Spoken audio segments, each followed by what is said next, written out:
everyone, this is Peak Entertainment and we are back again, and here now we have another video for you, and this will be just a quick talk and debate on the MCU or the Marvel Cinematic Universe as we all know it, and where it currently stands in terms of its content so far within its phase 4, and we're really going to ask the question, is there an overloading with the MCU content?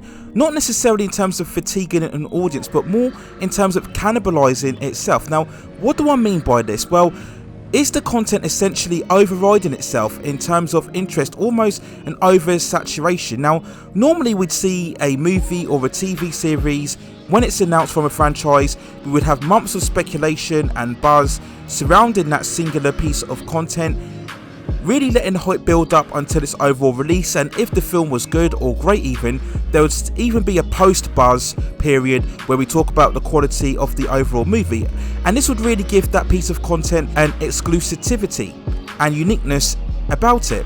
But with the Marvel brand and content as it stands now, that exclusivity of that must-see status is really diminishing, because by barely digesting the release of one project and what it's about, along comes another, making you forget quickly about the previous project that you were talking about last week, thus diminishing your interest for that overall content.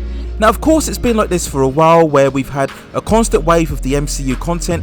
2017 was the first year where we had 3 live movies in the same year, with Guardians of the Galaxy 2, Spider-Man Homecoming and Thor Ragnarok, and that continued run of form has continued ever since. In 2018 we had Black Panther, shortly after Avengers Infinity War, and shortly after that Ant-Man and the Wasp, and then of course in 2019 we had Captain Marvel, shortly followed by Avengers Endgame, and shortly followed by Spider-Man Far From Home. But even during that release schedule, there seemed to be an almost of a sequential order in terms of the content. You had to watch one and then there would be some follow-on, primarily through the end credit sequences of course, to the next project, and then a follow-on from that into the next project. And it was that steady flow of content that I think was one of the biggest foundations for the success of the MCU for that 10-year period, ever since it started way back in 2008 with the first Iron Man movie. But of course in 2021 that flow of content was amplified even more so with the inclusion of the Disney Plus shows, where essentially we've almost had like a bi-monthly dose of content.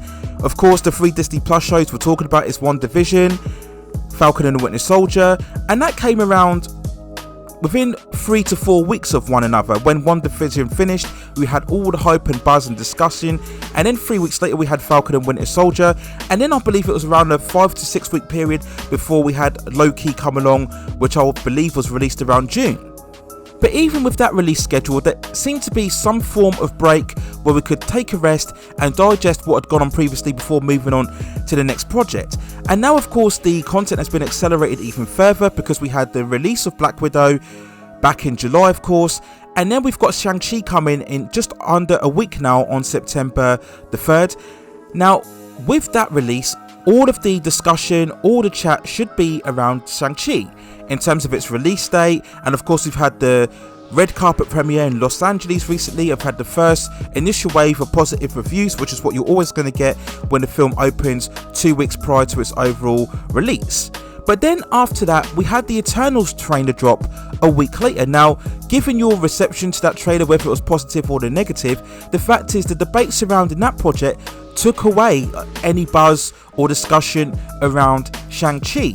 And then we were talking about the Eternals. We then of course had on Monday the 23rd of August, we had the first release for the Spider-Man No Way Home. This was a trailer of course that most fans were really waiting for and desperate to find out about, and again the fallout from that trailer took a lot away of discussion from Eternals or Shang-Chi. If we look at the current phase we're in now, who's really talking about Shang-Chi or who's really talking about Eternals? All of the buzz and anticipation is surrounding Spider-Man No Way Home, which when we look at the trailer seems to have no connection or ties towards Shang-Chi or Eternals. So there's no flow of connectivity that what we used to have with the MCU content in that first 10-year period overall.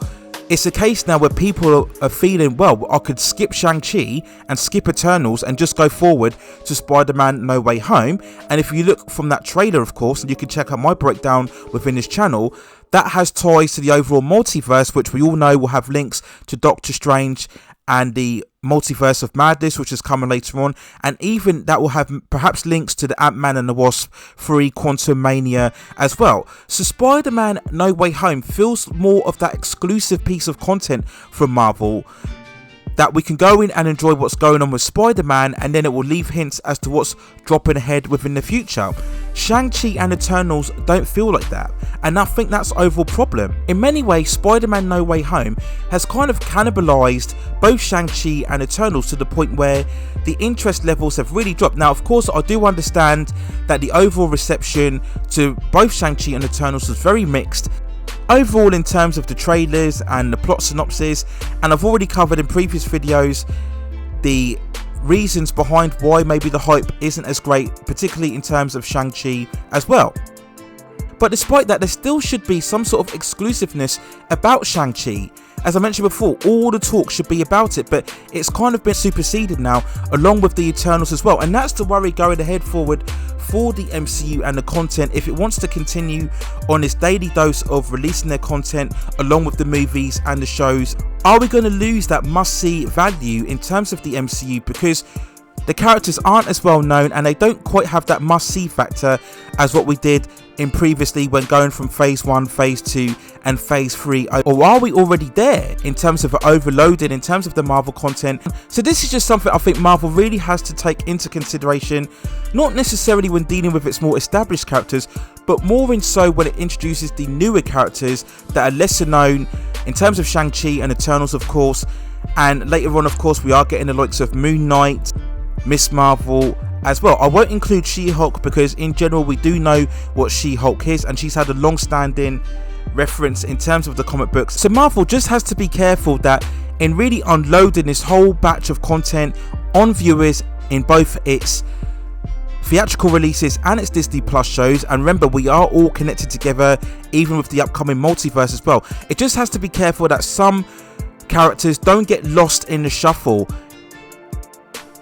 and take less priority in the more famous, well-known, more speculative characters going forward. And I just think it's a key debate to have going forward as to whether the Marvel brand itself and the cinematic universe can continue going past phase 4 in phase 5 before we see the introduction of both the X-Men and Fantastic Four. So those are my quick thoughts and feelings on the MCU and where it currently stands at in terms of its phase 4 content and the overall risk of cannibalizing each content as it's released. Overall, let me know what you think in the comments. Do you think this is a worry, or are you happy that we are getting this constant stream of content in terms of movies and series?